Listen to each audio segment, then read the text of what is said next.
76% approval ಇರುವ ಒಂದು leader. ನಮ್ಮ ದೇಶದಲ್ಲಿ ಕಾಶ್ಮೀರದಿಂದ ಕನ್ಯಾಕುಮಾರಿವರೆಗೆ ಎಲ್ಲ ಜನ ಕೂಡ ಯಾವ ರೀತಿಯಲ್ಲಿ ಕೂಡ ಒಂದು ಲೀಡರ್ ಅಕ್ಸೆಪ್ಟೆನ್ಸ್ ಕೊಡಲ್ಲ ಸರ್. ಒಂದು ಲೀಡರ್ ಬರುವಾಗಿಲ್ಲ ಇವರು ಈ ಸ್ಟೇಟ್, ಇವರು ಈ ಜಾತಿ, ಇವರು ಈ ಮತ, ಇಲ್ಲ ಈ ಲೀಡರ್ ಬಂದು ನಾರ್ತ್, ಈ ಲೀಡರ್ ಸೌತ್, ಈ ಲೀಡರ್ ಈಸ್ಟ್, ಈ ಲೀಡರ್ ವೆಸ್ಟ್. ಇದುವರೆ ಇಂಡಿಯನ್ ಪಾಲಿಟಿಕ್ಸ್ ನಲ್ಲಿ ಲೀಡರ್ಶಿಪ್ ನಾವು ಆ ಥರ ಎವಾಲ್ಯುವೇಟ್ ಮಾಡಿದ್ವಿ. ಮೊದಲನೇ ಬಾರಿ 142 ಕೋಟಿ ಜನ ಕೂಡ ಒಪ್ಪಿಗೆ ಇರುವ ಒಂದು ಲೀಡರ್. 98 ಕೋಟಿ ಜನ ವೋಟಿಂಗ್ ಮಾಡ್ತಾ ಇದ್ದಾರೆ.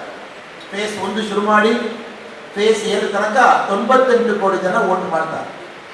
98 ಕೋಟಿ ವೋಟರ್ಸ್ ಕೂಡ ನನ್ನ ಮನೆಯಲ್ಲಿ ಇರುವ ನನ್ನ ಸಹೋದರ, ತಾಯಂತರು, ನನ್ನ ಮಗ, ಆ ಥರ ಭಾವನೆ ಮಾಡಿ ಒಂದು ಲೀಡರ್ ನಮ್ಮ ದೇಶದಲ್ಲಿ ಇದ್ದಾರನ್ನ ಅದು ನರೇಂದ್ರ ಮೋದಿ ಅವರು ಮಾತ್ರ. ಮೊದಲನೇ ನಾವೆಲ್ಲ ಕೂಡ ಅರ್ಥ ಮಾಡಿಕೊಳ್ಬೇಕು, ಈಸ್ ಅ ವರ್ಲ್ಡ್ ಲೀಡರ್. ಅವರು ಇಂಡಿಯಾದಲ್ಲಿ ಇರುವ ಪ್ರೈಮ್ ಮಿನಿಸ್ಟರ್ ಅಲ್ಲ, ಇಡೀ ಪ್ರಪಂಚದಲ್ಲಿ, ಇಡೀ ವಿಶ್ವದಲ್ಲಿ ಒಂದು ಪ್ರಾಬ್ಲಮ್ ಇದೆ ಅನ್ನೋ ಎಲ್ಲರೂ ಕೂಡ ನೋಡ್ತಾ ಇದ್ದಾರೆ. ನರೇಂದ್ರ ಮೋದಿ ಅವರ ಸ್ಟ್ಯಾಂಡ್ ಏನು? ರಷ್ಯಾ ಉಕ್ರೇನ್ ಪ್ರಾಬ್ಲಮ್ ಇದೆ, ನರೇಂದ್ರ ಮೋದಿ ಅವರು ಯಾವ ರೀತಿಯಲ್ಲಿ ತೀರ್ಮಾನ ತಗೊಳ್ತಾರೆ? ಆಯಿಲ್ ಪ್ರಾಬ್ಲಮ್ ಇದೆ, ಆಯಿಲ್ ಕ್ರೈಸಿಸ್ ಇದೆ, ನರೇಂದ್ರ ಮೋದಿ ಅವರು ಯಾವ ತರ ತೀರ್ಮಾನ ಮಾಡ್ತಾರೆ? ಏಷ್ಯಾ ಪೆಸಿಫಿಕ್ ನಲ್ಲಿ ನರೇಂದ್ರ ಮೋದಿ ಅವರು ಏನು ತೀರ್ಮಾನ ತಗೊಳ್ತಾರೆ? ಇರಾನ್ ಇಸ್ರೇಲ್ ಇಶ್ಯೂದಲ್ಲಿ ನರೇಂದ್ರ ಮೋದಿ ಅವರು ಏನು ತೀರ್ಮಾನ ತಗೊಳ್ತಾರೆ? ಇದೆಲ್ಲ ಕಳೆದ 5 ವರ್ಷ, ಕಳೆದ 6 ವರ್ಷದಲ್ಲಿ ಇಂಡಿಯಾ ವರ್ಲ್ಡ್ ಮ್ಯಾಪ್ ನಲ್ಲಿ ನಮ್ಮ ದೇಶಕ್ಕೊಂದು ಮರ್ಯಾದೆ, ನಾವು ಯಾವ ರೀತಿಯಲ್ಲಿ ಥಿಂಕ್ ಮಾಡ್ತಾ ಇದ್ದೀವಿ ಅಮೆರಿಕನ್ಸ್ ನೋಡ್ತಾ ಇದ್ದಾರೆ. 200 ವರ್ಷ ನಾವು ಕೈ ಕಟ್ಟಿ ನಿಂತಿದ್ದೀವಿ. 200 ವರ್ಷ, ಅದರಲ್ಲಿ 150 ವರ್ಷ ಬ್ರಿಟಿಷ್ ಮುಂಚೆ ಕೈ ಕಟ್ಟಿ ನಿಂತಿದ್ದೀವಿ.